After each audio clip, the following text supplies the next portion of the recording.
When a tenant experiences domestic violence, landlords have specific legal obligations, and how you respond can make a significant difference for the tenant's safety while protecting you from liability. Federal protections.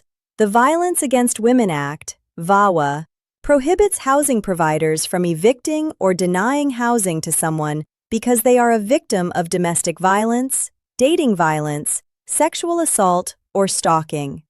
This applies to federally assisted housing and has been extended in many states to private rentals as well.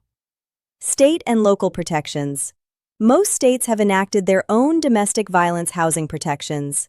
These typically include the right to terminate a lease early without penalty with documentation of the violence, the right to have locks changed at the tenant's expense, prohibition on the landlord disclosing the tenant's new address to the abuser, early lease termination.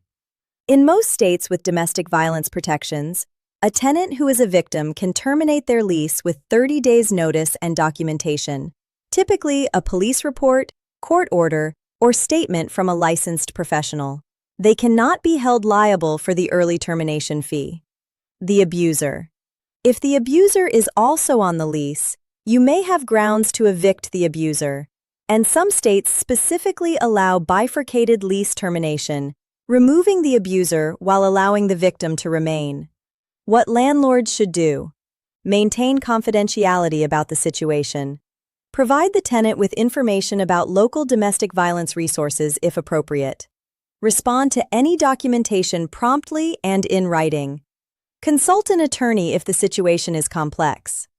TenantScreeningBackgroundCheck.com. Screening detects risk, but safety requires responding with care.